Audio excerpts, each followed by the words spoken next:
மாண்புமிகு முதல்வர்கள் பதில் உரைக்கு பிறகு முதல்வர் பதில் உரைக்கு பிறகு நேரம் தர அப்ப பேசட்டும், அவங்க பேசட்டும், அவங்கள பேச அனுமதி. உட்காருங்க உட்காருங்க. இந்த போதைப் பொருள் நடமாட்டம்லாம் தாறுமாற அப்படியே பரவி கொட்டி கிடக்குது. இதெல்லாம் இனிஷியல் ஸ்டேஜ்லயே யார் கண்ட்ரோல் பண்ணியிருக்கணும்? போலீஸ் டிபார்ட்மெண்ட் அப்போ யார் கையில் இருந்தது? இத்தனை கேள்வி நம்மளை பார்த்து கேட்குறாங்களே, ஒரே ஒரு கேள்வி தான் நான் கேட்கணும்னு தோணுது. போலீஸ் டிபார்ட்மெண்ட்டை கையில் வச்சுக்கிட்டே பிகினிங்லேயே இனிஷியல் ஸ்டேஜ்லேயே இந்த போதைப் பொருள் நடமாட்டத்தை ஏன் கண்ட்ரோல் பண்ணல?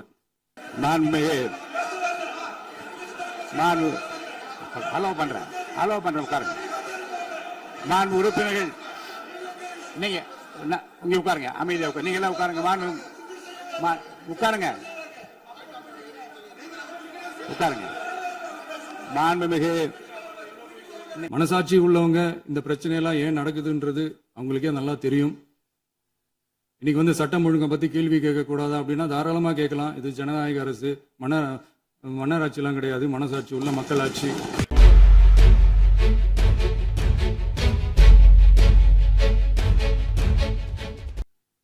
மாபெரும் தலைவர்கள் வழிநடத்திய மாண்பும் மாபெரும் வரலாற்று சிறப்பு கொண்ட இந்த சட்டமன்ற பேரவையின் 17வது சட்டமன்ற பேரவைக்கு நம்மையும் நம்ம தமிழக வெற்றி கழகத்தை சார்ந்த சட்டமன்ற உறுப்பினர்களையும் தேர்ந்தெடுத்து அனுப்பின நிரந்தரமாக என் நெஞ்சில் குடியிருக்கும் தாயன்புமிக்க தமிழக மக்கள் அனைவருக்கும் என்னுடைய மனப்பூர்வமான நன்றிகள். 17வது சட்டமன்ற கூட்டத்தொடரின் முதல் ஆளுநர் உரையின் மீதான நன்றி தெரிவிக்கும் தீர்மானத்திற்கு பதிலுரை வழங்க வாய்ப்பளித்த மாண்புமிகு பேரவைத் தலைவருக்கு நம் வணக்கத்தை தெரிவித்துக் கொள்கிறோம். மாண்புமிகு பேரவைத் தலைவர் அவர்களே, இந்த 17வது மாமன்றத்தில் அதிகப்படியான 12 கட்சிகளை சேர்ந்த பிரதிநிதிகள் தேர்ந்தெடுக்கப்பட்டிருக்கும். நாம கொள்கை ரீதியாகவும் நிலைப்பாடு ரீதியாகவும் வேறுபட்டு இருந்தாலும் மக்கள் பணி செய்வதுதான் நம்ம எல்லாருக்கும் பிரைமரியா இருக்கிற ஒரே எய்ம். அந்த வகையில தான் நம்ம எல்லாருமே நம்ம மக்களால் அங்கீகரிக்கப்பட்டு சட்டமன்றத்திற்கு வந்திருக்கிறோம். அதனால நாம கருத்தால் வேறுபட்டாலும் மக்கள் சேவை என்ற நோக்கத்துல நம்ம மாநிலம் சார்ந்த விஷயங்கள்ல நாம எல்லாரும் ஒன்றிணைந்து பயணிச்சா நம்ம தமிழ்நாடு என்னைக்கும் எதிலையும் முதன்மை மாநிலமாக திகழும். ஆளுநர் உரைக்கு நன்றி தெரிவிக்கும் தீர்மானத்தில் பேசின மாண்புமிகு உறுப்பினர்களுக்கு நன்றி. எதிர்த்து பேசினாதான் எதிர்கட்சின்னு ப்ரூவ் பண்ண முடியும்னு நினைச்சுக்கிட்டு பேசின எதிர்கட்சியை சேர்ந்த எதிர்கட்சி தலைவர் உள்ளிட்ட மாண்புமிகு உறுப்பினர்களுக்கும் வணக்கமும் நன்றியும். பதிலுரை வழங்குற அதே நேரத்தில் நம்மளை சட்டமன்ற உறுப்பினராக தேர்ந்தெடுத்த பெரம்பூர் தொகுதி மக்களுக்கு நம்மளோட நெஞ்சார்ந்த நன்றிகள். அதே மாதிரி ராஜினாமா பண்ணிட்டாலும் நம்மளை தேர்ந்தெடுத்த திருச்சி கிழக்கு மக்களுக்கும் இந்த மன்றத்தில் நம்மளோட நன்றியை பதிவு செய்கிறோம். அப்புறம் நம்மளோட அரசியல் பயணத்தை பற்றியும் கொஞ்சம் பதிவு செய்ய விரும்புகிறோம். நாம ஏதோ ஷூட்டிங்லேருந்து நேராக சிஎம் ஆன மாதிரியே சில பேர் ஒரு இமேஜ் கிரியேட் பண்ணுறாங்க. அவங்களுக்கு அவங்க ஆசைப்படுற லாங்குவேஜ்லேயே சொல்கிறோம், அது வெறும் ரீல் தான், ரியல் கிடையாது. ஒரு சாதாரண நடிகனாக நம்ம கெரியர் தொடங்குச்சு. அப்புறம் அப்படியே சின்சியரா உழைச்சி மேலே வந்தோம். நம்ம கெரியர்ல நாம மேலே வந்ததுக்கு இந்த விஜய் ஒருத்தன் மட்டுமே காரணம் இல்லை, அவனோட உழைப்பு மட்டுமே காரணம் இல்லை. இந்த விஜயோட உழைப்புக்கும் உயர்வுக்கும் பின்னாடி இருக்கிற ஒட்டுமொத்த தமிழ்நாட்டு மக்களோட அன்பும் அரவணைப்பும் தான் காரணம். ஒவ்வொரு வீட்டில் இருக்க ஒவ்வொருத்தரும் நம்மளை அவங்க வீட்டில் ஒருத்தனா ஏத்துக்கிட்டது தான் நமக்கு கடவுளும் மக்களும் தந்த மிகப்பெரிய வரம்.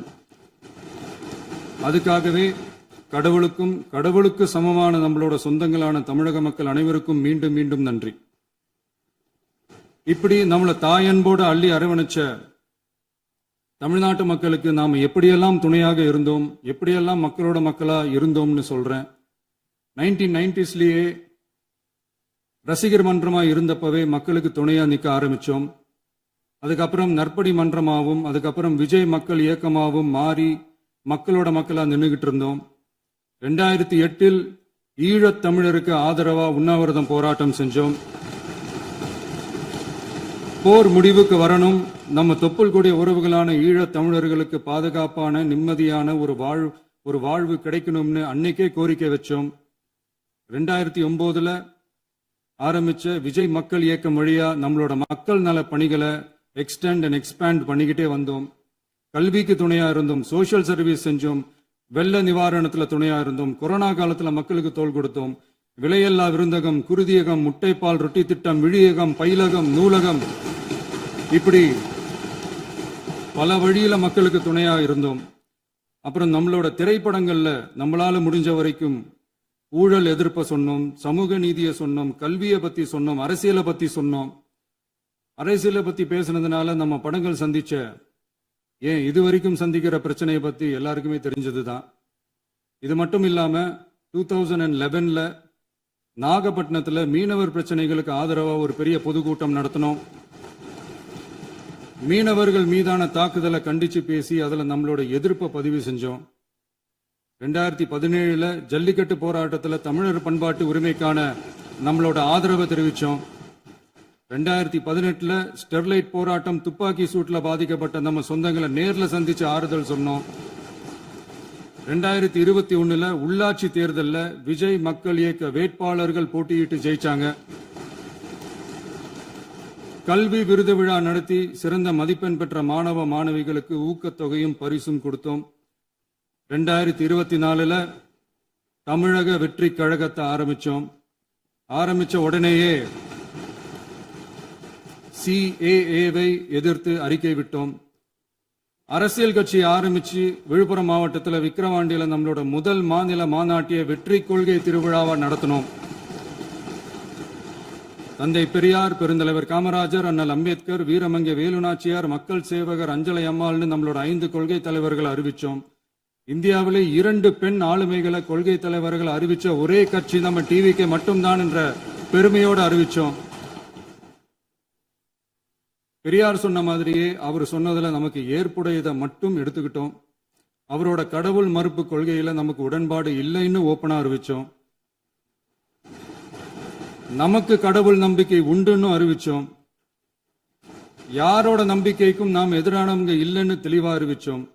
பெண் கல்வி, பெண்கள் முன்னேற்றம், சமூக சீர்திருத்தம், சமூக நீதி, இப்படி பெரியாரோட கருத்துக்களை நிறையவே ஏத்துக்கிட்டோம்னு அறிவிச்சோம். அண்ணல் அம்பேத்கரோட சம வாய்ப்பு, சம நீதி, சமத்துவத்தை ஃபாலோ பண்ணுவோம்னு அறிவிச்சோம். பெருந்தலைவர் காமராஜரோட மதச்சார்பின்மையை ஏத்துக்கிட்டதோட அவரோட நேர்மையான நிர்வாகத்தையே ஒரு கொள்கையா ஏத்துக்கிட்டோம்னு அறிவிச்சோம். வீரமங்கை வேலு நாச்சியாரோட மண் மீட்பையும் சமூக நல்லிணக்கத்தையும் பின்பற்றுவோம்னு அறிவிச்சோம். மக்கள் சேவகர் அஞ்சலை அம்மாளோட விடுதலை வேட்கையையும் மக்களோட வாழ்வாதாரத்துக்காக உறுதியாக நிற்கிறதையும் பின்பற்றுவோம்னு சொன்னோம். எல்லாருக்கும் எல்லாமும் கிடைக்கணும், எம் மதமும் நம் மதம்னு சொல்லி மதச்சார்பற்ற சமூக நீதி தான் நம்ம கொள்கைன்னு அறிவிச்சோம். நம்ம கொள்கை எதிரி யாரு, அரசியல் எதிரி யாருன்னு ஓப்பனா அறிவிச்சோம். எல்லாத்துக்கும் மேல பிறப்புக்கும் எல்லா உயிர்க்கும்ன்றத நம்மளோட அடிப்படை அரசியல் கோட்பாட்டா அறிவிச்சுட்டு தான் அரசியலுக்கே வந்தோம். நம்ம மதுரை மாநாட்டில் நம்மளோட தேர்தல் அரசியல் மற்றும் ஆட்சி அதிகார அரசியல் வழிகாட்டியா அறிஞர் அண்ணாவையும் புரட்சி தலைவர் எம்ஜிஆரையும் ஏத்துக்கிட்டதா அறிவிச்சோம். அப்புறம் இன்னொன்னையும் நாம இங்க பதிவு செஞ்சே ஆகணும். எல்லாரும் கட்சி ஆரம்பிச்சுட்டு தான் ஒவ்வொரு வீட்டுக்குள்ளேயும் போவாங்க. ஆனா நாம ஒவ்வொரு வீட்டுக்குள்ளேயும் போனதுக்கு அப்புறம் தான் கட்சியவே ஆரம்பிச்சிருக்கிறோம். ஒவ்வொரு வீட்டில் ஒவ்வொருத்தரும் நம்மள அவங்க பிள்ளையா, மகனா, அண்ணனா, தம்பியா ஏத்துக்கிட்டதும் இயல்பா நடந்துச்சு. தமிழ்நாட்டு மக்களோட மனசுக்குள்ள போறதுக்கு நாம பட்ட பாடு நமக்கு மட்டும்தான் தெரியும். இதெல்லாம் புரிஞ்சாலும் புரியாத மாதிரி இருக்கிறவங்க தான் நம்மள நடிகன் என்று சொல்லியும் நம்ம கட்சிய நடிகன் கட்சின்னு சொல்லியும் சில நக்கல், நையாண்டி இதெல்லாம் பேசுவாங்க. அதை பத்தி நமக்கு கவலை இல்லைன்னு வைங்க. இப்படி நம்ம அரசியல் பயணம் ரொம்ப டிரான்ஸ்பரண்டா தான் ஆரம்பிச்சிருக்கு. இந்த 2026 தேர்தலில் கூட்டணியே இல்லாமல் தனியா நின்னோம். மக்கள் நம்மள தெளிவா புரிஞ்சுக்கிட்டதாலையும் நம்ம டிவிகே தோழர்களோட உழைப்பாலையும் நாம 35% வாக்குகளை வாங்கினோம். 1,72,00,000 வாக்குகளோட தமிழ்நாட்டிலேயே தனி பெரும் கட்சியா வந்தோம். தமிழக மக்களாலையும் நம்மளோட ஆதரவு இயக்கங்களாலையும் இதோ இன்னைக்கு இங்க நம்ம டிவிக்கே ஆளும் கட்சியா உட்கார்ந்துருக்கிறோம். இந்த ஆளும் கட்சியா ஆனதும் அவ்வளவு சாதாரணமாலாம் நடந்துடல. 2.25 வருஷத்துல ஆட்சிக்கு வந்துட்டீங்கன்னு ரொம்ப கிண்டலா கேலியா சிலர் பேசுறாங்க. எங்களோட இந்த 2.25 வருஷ டிராவல்ல எவ்வளவு வலியும் வேதனையும் இருக்குது. நம்மளோட மக்கள் சந்திப்புக்கே அவ்வளவு இடையூறு, அவ்வளவு தடைகள், ஊர் உலகத்துல யாருக்கும் இல்லாத ஒன்னா நமக்கு மட்டுமேன்னு தனியா ஸ்பெஷலா எக்ஸ்க்ளூசிவா நிறைய நிபந்தனைகள், நெருக்கடிகள், கட்டுப்பாடுகள், நம்மளை சந்திக்க வர்ற மக்களுக்கு சரியான பாதுகாப்பு இல்லாம, நம்ம கூட்ட நிகழ்ச்சிக்கு போதுமான பாதுகாப்பு இல்லாமன்னு இன்னும் வெளியே சொல்ல முடியாத நிறைய சூழ்ச்சிகள் எல்லாத்தையும் தாண்டி தான் நாம் இந்த இடத்துக்கு வந்திருக்கிறோம். But still miles to go. நம்ம டிராவல்ல எல்லாத்துக்கும் முச்சமா நம்மளோட சொந்தங்கள், நம்மளோட உறவுகள், 41 பேர் கரூர் சம்பவத்தில் இழந்த வேதனை எல்லாம் எப்படி சொல்றதுனே தெரியல. நம்ம மனசு விட்டு என்னைக்கும் அந்த வலியும் வேதனையும் நீங்கவே நீங்காது. அதுலயும் நம்ம மேலேயே பழி போட்ட கொடுமையெல்லாம் இருக்கும் பாருங்க, அதெல்லாம் வேற லெவலுங்க. என்னத்துக்கு அப்படியெல்லாம் செஞ்சாங்கன்னு தெரியல. அரசியல்னா இப்படியெல்லாம் கொடூரமா இருக்கணுமா என்ன? சரி விடுங்க. இந்த விஜய் இவனோட மக்களுக்காக எதையும் தாங்க தயாராகிட்டான். இவ்வளவு பெயின்ஃபுல்லான நம்ம பொலிட்டிக்கல் டிராவல்ல நம்மளோட மிகப்பெரிய ஆறுதலும் பலமும் என்ன தெரியுமா? என் நெஞ்சில் குடியிருக்கும் என்னோட தமிழ்நாட்டு மக்களும், என் உயிருக்கு உயிரான என்னோட தோழர்களும் தான். அவங்களோட பலத்தால தான். அன்னைக்கு 1967ல முன்னாள் முதல்வர் மாண்புமிகு அறிஞர் அண்ணா அவர்கள் தலைமையில் அமைஞ்ச சாமானியர்களோட ஆட்சி மாதிரி, 1977ல முன்னாள் முதல்வர் மாண்புமிகு புரட்சி தலைவர் எம்ஜிஆர் அவர்கள் தலைமையில் அமைஞ்ச மிக சாமானியர்களோட ஆட்சி மாதிரி, இதோ இன்னைக்கு அதே வரிசையில 2026 சட்டமன்ற தேர்தலில் இந்த விஜயோட தோழர்கள் இடம்பெற்ற ஒரு மிக மிக சாமானியர்களின் ஆட்சி அமைஞ்சிருக்கு. வாகை சூடும் வரலாறு திரும்பி இருக்கிறது. இப்படி ஒரு தீர்ப்பை மக்கள் அளிச்சதுனாலதான் தமிழக வரலாற்றில் ஒரு மகத்தான கூட்டணி ஆட்சியை நாம் அமைச்சிருக்கிறோம். இளைஞர்களால என்ன செய்ய முடியும், பெண்களால என்ன செய்ய முடியும்னு கேட்டவங்களுக்கான பதில் தான் இன்னைக்கு அமைஞ்சிருக்கிற நம்ம ஆட்சி. ஒரே ஒரு குடும்பம் மட்டும் முக்கியம்னு சொல்றது நம்மளோட ஆட்சி அதிகார அரசியல் இல்ல. தமிழ்நாட்டில் இருக்கிற ஒவ்வொரு குடும்பமும் முக்கியம்னு சொல்றது தான் நம்ம அரசியல். நம்மளோட ஆட்சி அதிகாரம் அதான் நம்மளோட மனசாட்சி உள்ள மக்கள் ஆட்சி. இந்த 2026 தேர்தலில் யாராலும் உடைக்கவே முடியாதுன்னு சொன்ன மதத்தை உடைச்சோம், சாதியை உடைச்சோம், முக்கியமா காசு கொடுத்து ஓட்டு வாங்குற ஒரு நச்சு கலாச்சாரத்தையே சுக்கு நூறா தூள் தூளா உடைச்சிருந்தோம். நாம கிளீன் கவர்னன்ஸ் அண்ட் குட் கவர்னன்ஸ்ல உறுதியா இருக்கிறோம். இப்ப மட்டும் இல்ல, எப்பவுமே இப்படிதான் இருப்போம். இதுல 100% இது உண்மைன்றதுனாலதான் பாரம்பரியமான தினத்தந்தி பத்திரிகை ஊழலின் ஊற்றுக்கண் அடைக்கப்படுகிறதுன்னு 16/6/2026 அன்னைக்கு ஒரு தலையங்கமே எழுதியிருக்கு. ஒரு தவறு செய்தால், அது தெரிந்து செய்தால் அவன் தேவன் என்றாலும் விடமாட்டேன் என்று எம்ஜிஆர் அன்று பாடினார். அதை இன்று விஜய் செயலில் காட்டுகிறார்னு அந்த எடிட்டோரியல்ல எழுதியிருக்கு. இந்த நேரத்தில் தினத்தந்திக்கு நம்மளோட நன்றியை தெரிவிச்சுக்கிறோம். அரசியலுக்கு வந்து 2 வருஷம் தான் ஆகுது. உங்களுக்கு என்ன தெரியும், உங்களால என்ன முடியும்னு கேலியா கேட்டவங்களுக்கு தினத்தந்தியோட பதிலை இப்போதைக்கு போதும்னு நினைக்கிறேன். என்னென்னமோ செய்வான்னு சொல்றானே இந்த விஜய், பல வருஷமா இருக்கிற ஒரு பதவி வெறி பிடிச்ச அரசியலை உடைச்சி எப்படி செய்வான்னு நம்ம மக்களை யோசிச்சிருவாங்க. இதோ இப்போ நம்ம மக்களுக்கு புரிஞ்சிருக்கும். இப்பவும் சொல்றோம், இது வெறும் ஆரம்பம் தாங்க. இந்த மாபெரும் சபையிலிருந்து கேட்கிற மக்களே, நமக்கு கொஞ்சம் அவகாசம் கொடுங்க. இதுக்கு முன்னாடி, அதாவது 2017 கடைசியில இருந்து 2026 ஏப்ரல் வரைக்கும் இருந்த புண்ணியவான்கள் ஆட்சியில ஒவ்வொரு டிபார்ட்மெண்ட்லயும் போட்ட ஏராளமான ஓட்டைகளை அடைச்சிக்கிட்டே படிப்படியா மக்களுக்கு நல்லதையும் செஞ்சுக்கிட்டே வருவோம். அதனாலதான் நமக்கு எதிரா யார் யாரோ சேரவே மாட்டாங்கன்னு நினைச்சவங்க எல்லாம் ஒன்னா சேர்றாங்க. நம்ம ஆட்சிக்கு டேட்டு குறிக்கிறாங்க.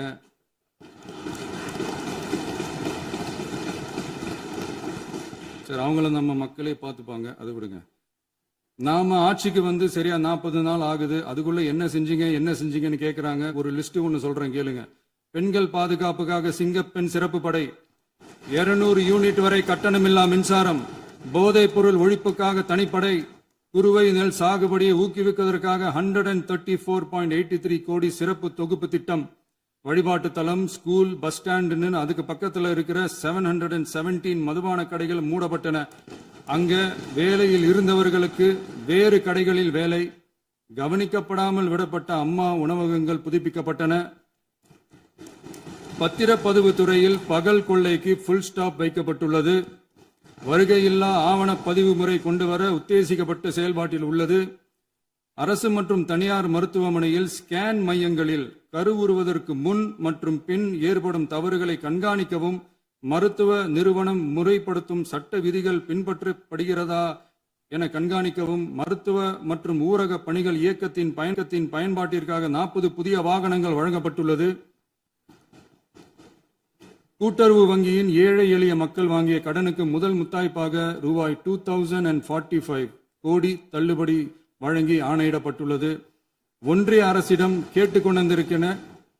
கேட்டுக்கொண்டதற்கிணங்க கடந்த 2 வருடமாக நிறுத்தி வைக்கப்பட்ட இருந்த ஜல் ஜீவன் மிஷன் திட்டம் புதுப்பிக்கப்பட்டு ஜல் ஜீவன் மிஷன் திட்டம் 2.0 நடைமுறைக்கு கொண்டு வரப்பட்டுள்ளது. 18,500 கோடி அளவில் உறுதியளிக்கப்பட்ட காஞ்சிபுரம் மாவட்டத்தில் மைய விரிவாக்க திட்டம், கோயம்புத்தூரில் மின்னணு பொருட்கள் மற்றும் மின்னணு அமைப்புகள் உற்பத்தி திட்டம் மற்றும் திருவள்ளூர் மாவட்டத்தில் காட்டுப்பள்ளி LNT கப்பல் கட்டும் தளம் விரிவாக்க திட்டத்திற்கு ஒப்பந்தங்கள் போடப்பட்டுள்ளன. அனைத்து நிர்வாக நடவடிக்கைகளும் மின்னணு முறையில் மாற்றம் கொண்டு வர நடவடிக்கை எடுக்கப்பட்டு வருகிறது. சட்டவிரோத கல்குவாரி மற்றும் அனுமதியின்றி கனிமங்களை எடுத்துச் செல்வது தடுக்கப்பட்டுள்ளது. பல்வேறு குவாரிகள் சீல் வைக்கப்பட்டுள்ளன. கனிமங்களை கண்காணிப்பது, எல்லைகளை நிர்ணயிப்பது மற்றும் ஆளில்லா விமானம் மூலம் அளவீடு செய்வது போன்றவற்றை செயல்படுத்துவதற்கான பணிகள் மேற்கொள்ளப்பட்டு வருகின்றன. அனைத்து துறைகளிலும் அலுவலர் தலையீடு இல்லாமல் லஞ்ச லாவண்யமற்ற தமிழகத்தை உருவாக்க அனைத்து நடவடிக்கைகளும் முடுக்கிவிடப்பட்டுள்ளது.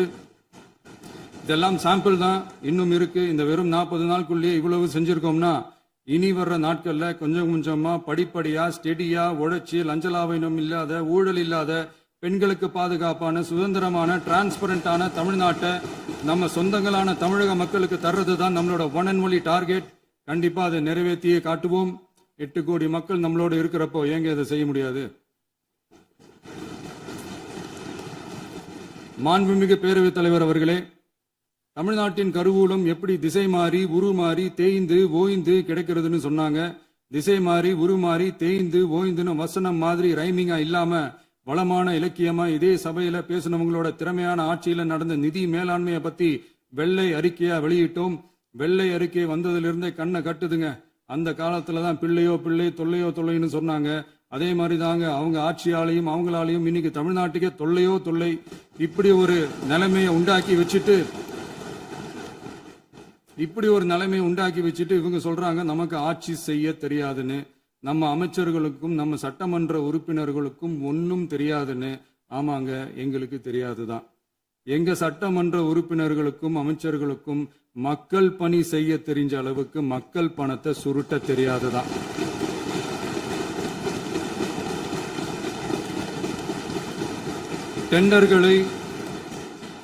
டெண்டர்களை முறைப்படுத்த தெரிஞ்ச அளவுக்கு அதோட ரேட்டை உயர்த்தி ஊழல் செய்ய தெரியாதுதான். பதவி உயர்வு வழங்கவும் பணி இடமாற்றம் கலந்தாய்வு நடத்தவும் தெரியுமே தவிர பதவி உயர்வுக்கும் பணியிட மாற்றத்திற்கும் பணம் பறிக்க தெரியாதுதான். புதிய பணியிடங்கள் உருவாக்க தெரியுமே தவிர அந்த பணியிடங்களை பணத்துக்கு விற்க தெரியாதுதான். கோயில்கள்ல நடக்கிற நிர்வாக சீர்கேட்டை தடுக்க நீங்க பேசுங்க, நீங்க கண்டிப்பா பண்ணுங்க. கோயில்கள்ல நடக்கிற நிர்வாக சீர்கேட்டை தடுக்க தெரியுமே தவிர கோயில் பணத்தை கொள்ளையடிக்க தெரியாதுதான். தங்கத்தை உருக்கி தாரை வார்க்க தெரியாதுதான். கனிம வளத்தை பாதுகாக்க தெரிஞ்ச அளவுக்கு கனிமத்தை வித்து கொள்ளையடிக்க தெரியாதுதான். அரசு வருமானத்தை அரசு கஜானாவுக்கு மாத்த தெரிஞ்ச அளவுக்கு அந்த பணத்தை தனிப்பட்ட கஜானாவுக்கு மடை மாத்த தெரியாதுதான். போதை கலாச்சாரத்தை தடுக்க தெரிஞ்சவங்களுக்கு போதை கலாச்சாரத்தை வளர்க்க தெரியாதுதான்.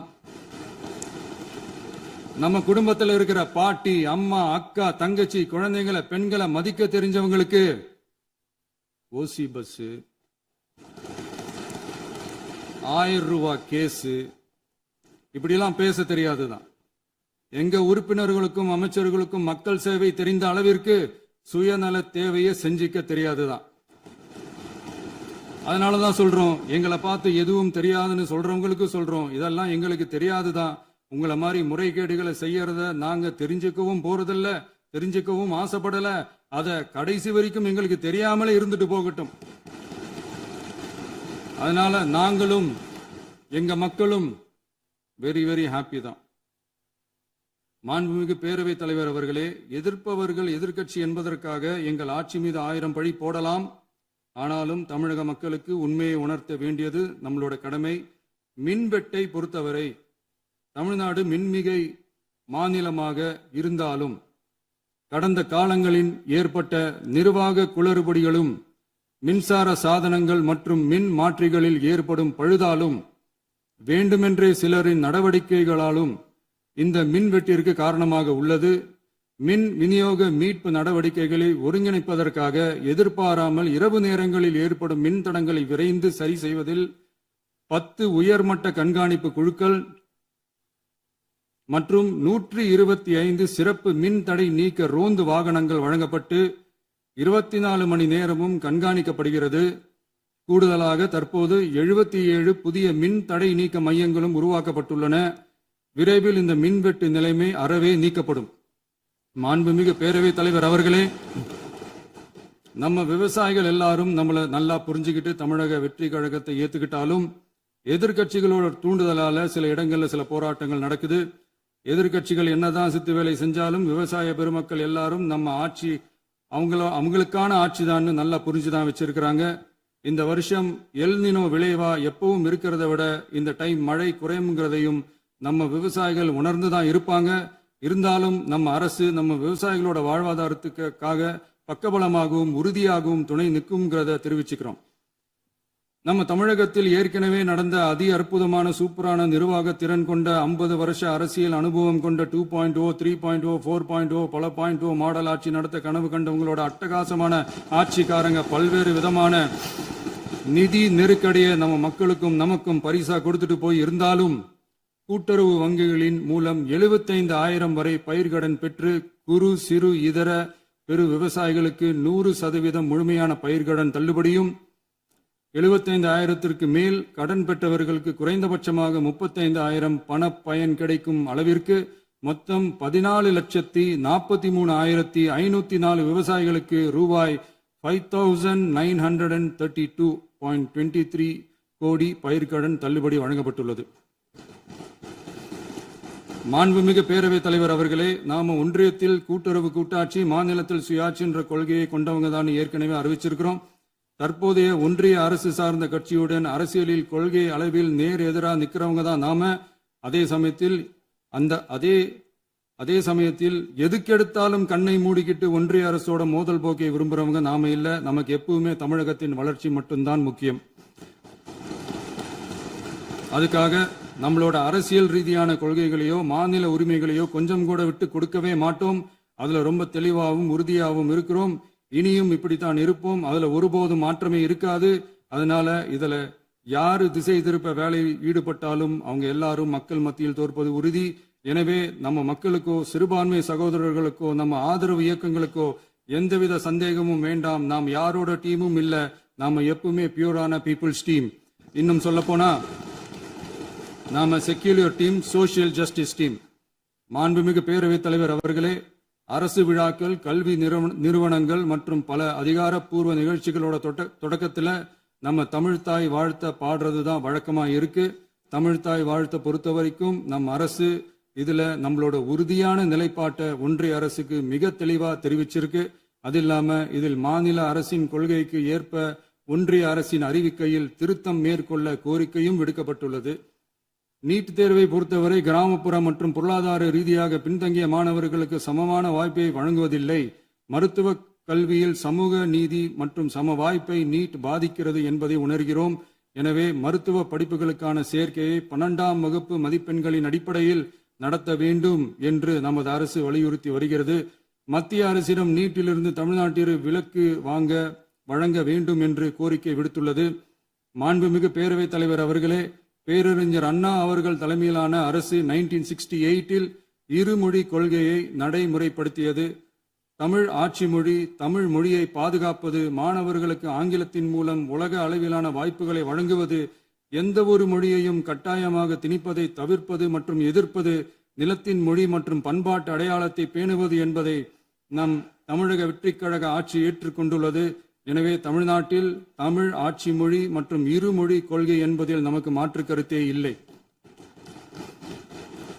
மாண்புமிகு பேரவைத் தலைவர் அவர்களே, கடந்த 11/6/2026 அன்று நடந்த நிதி ஆயோக் கூட்டத்தில் தமிழ்நாடு அரசின் சார்பாக கலந்து கொண்டு வறுமையற்ற தமிழ்நாடு இயக்கம் உருவாக்க தேவையான நிதியையும், தமிழ்நாட்டுக்கு 2 எய்ம்ஸ் மருத்துவமனைகளை தருமாறும், மருத்துவம் மற்றும் பல் மருத்துவ படிப்பிற்கு 12ஆம் வகுப்பு மதிப்பெண் அடிப்படையில் இடங்களை நிரப்புதல் குறித்தும், செயற்கை நுண்ணறிவு தொடக்க நிறுவன வளர்ப்பு மையங்கள் தமிழ்நாட்டில் அமைக்கவும், இளைஞர் திறன் மற்றும் வேலைவாய்ப்பு இயக்கம் செயல்படுத்த வேண்டியும், பெண்கள் தலைமையிலான வளர்ச்சி குறித்தும், மீனவ சமுதாயங்களின் வாழ்வாதாரம் மற்றும் மீன்பிடி படகுகள் மற்றும் மீனவர்களை விடுவித்தல் குறித்து நிரந்தர நடவடிக்கை எடுக்க வேண்டியும், காலநிலை தாங்கும் தன்மை பெருந்திட்டம் 2045இல் கீழ் விண்வெளி உற்பத்தி மையத்தை தேசிய விண்வெளி உற்பத்தி மையமாக அறிவிக்க கோரியும், தமிழ்நாட்டில் சாலை போக்குவரத்து, நெடுஞ்சாலை மற்றும் ரயில்வே அமைச்சகத்தின் மேம்பாட்டு குறித்தும், அனைத்து கிராமங்களையும் டிஜிட்டல் இணைப்பு வசதி ஏற்படுத்துதல் குறித்தும், கூட்டு குடிநீர் திட்டம் தொடரவும், அரசின் விழாக்களில் தமிழ்தாய் வாழ்த்துக்கான முதலிடத்திற்கான கோரிக்கையும், மேகதாது அணை கட்டுமான நிறுத்தத்தை உறுதிப்படுத்தவும், மாநிலத்தின் மீது மும்மொழி கொள்கையை வற்புறுத்தாமல் புதிய கல்விக் கொள்கையை திணிக்காமல் தமிழகத்திற்கான கல்வித்தொகை ரூபாய் 3284 கோடியை விடுவிக்க கோரியும், ஆண்டுதோறும் 5 லட்சம் இளைஞர்களுக்கு உதவித்தொகையுடன் கூடிய பணியினை தொழில்நுட்ப பயிற்சி வழங்க ஒத்துழைப்பு வழங்குமாறும், ஒகேனக்கல் 3ஆம் கட்ட கூட்டு குடிநீர் திட்டத்திற்கான நிதி ரூபாய் 2283.40 விடுவிக்கவும், வேலை வாய்ப்பு மற்றும் வாழ்வாதாரத்துக்கான உத்தரவாத திட்டத்தின் கீழ் வேலை வாய்ப்புகளை உருவாக்க உடனடி நடவடிக்கை மேற்கொள்ள வேண்டியும் மற்றும் திருக்குறளை தேசிய இலக்கியமாக அறிவிக்குமாறும் தமிழ்நாடு சார்பில் பேசியுள்ளோம் என்பதை தெரிவித்துக் கொள்கிறோம்.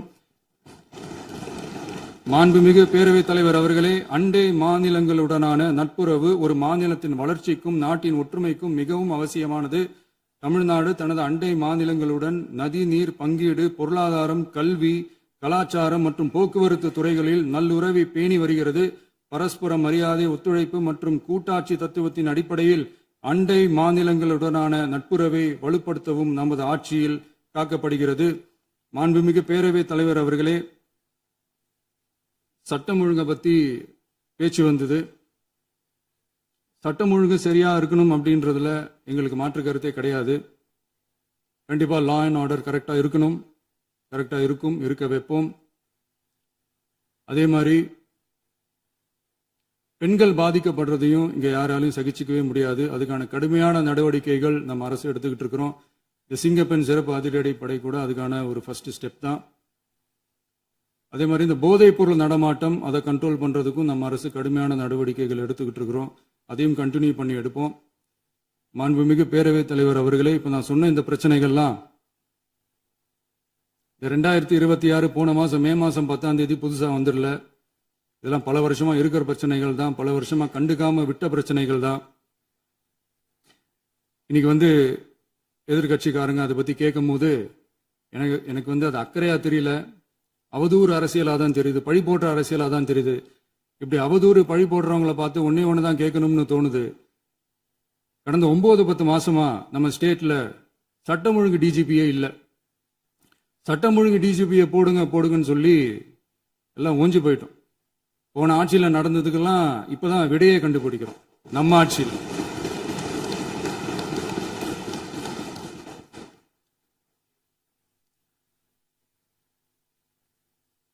இந்த போதைப் பொருள் நடமாட்டம் எல்லாம் தாறுமாறா அப்படியே பரவி கொட்டி கிடக்குது. இதெல்லாம் இனிஷியல் ஸ்டேஜ்லயே யார் கண்ட்ரோல் பண்ணியிருக்கணும்? போலீஸ் டிபார்ட்மெண்ட் அப்போ யார் கையில இருந்தது? இத்தனை கேள்வி நம்மளை பார்த்து கேட்கறாங்களே, ஒரே ஒரு கேள்வி தான் நான் கேட்கணும்னு தோணுது. போலீஸ் டிபார்ட்மெண்ட்டை கையில வச்சுக்கிட்டே பிகினிங்லயே இனிஷியல் ஸ்டேஜ்லயே இந்த போதைப் பொருள் நடமாட்டத்தை ஏன் கண்ட்ரோல் பண்ணல? மனசாட்சி உள்ளவங்க இந்த பிரச்சனையெல்லாம் ஏன் நடக்குதுன்றது அவங்களுக்கே நல்லா தெரியும். இன்னைக்கு வந்து சட்டம் ஒழுங்கை பத்தி கேள்வி கேட்கக்கூடாதா அப்படின்னா தாராளமா கேட்கலாம். இது ஜனநாயக அரசு, மன்னராட்சிலாம் கிடையாது, மனசாட்சி உள்ள மக்களாட்சி. அதனால கேள்வி கேட்கலாம், எல்லாருக்கும் எல்லா உரிமையும் உண்டு. விமர்சனம் செய்யலாம், எல்லாருக்கும் எல்லா உரிமையும் உண்டு. ஆனா நம்ம ஆட்சியில் என்ன நடவடிக்கைகள் எடுத்திருக்கோன்றது தெரிஞ்சுக்கிட்டு அதுக்கேற்ற மாதிரி ஒரு நடுநிலையா பேசுனீங்கன்னா கொஞ்சம் நல்லா இருக்கும். சட்டம் ஒழுங்கை பத்தி யாருக்கு என்ன யோசனை இருந்தாலும், மக்கள் நலனுக்காக யாருக்கு என்ன யோசனை இருந்தாலும் அதை தாராளமாக சொல்லலாம். நம்ம அரசு அது காது கொடுத்து கேட்கும். ஆனா நம்ம அரசனுடைய நிர்வாகத்திறன் அதை பத்தி பேசுறவங்களுக்கு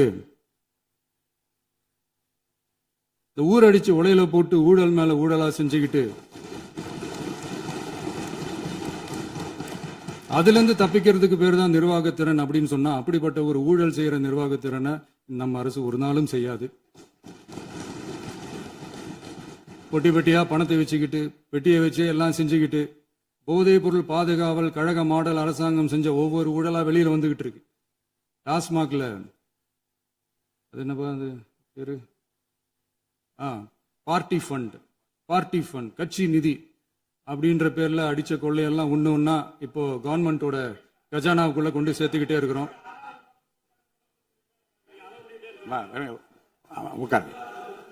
மாண்புமிகு முதல்வர்கள் பதில் உரைக்கு பிறகு முதல்வர் பதிலுக்கு பிறகு நேரம் தரேன். அப்ப பேசட்டும், அவங்க பேசட்டும். அவங்கள பேச அனுமதி. உட்காருங்க.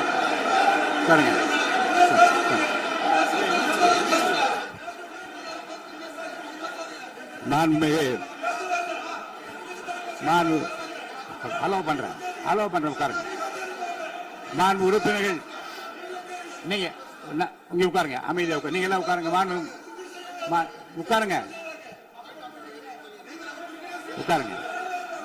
மாண்புமிகு நீங்க எல்லாரும் உட்காருங்க. அமைதியா உட்காருங்க. இருங்க, உட்காருங்க. அப்புறம் நீங்க என்ன உட்காருங்க. நான் கொடுப்பேன், உட்காருங்க. நான் பாயிண்ட் ஆஃப் வார கொடுங்க, நான் கொடுக்கிறேன். உட்காருங்க.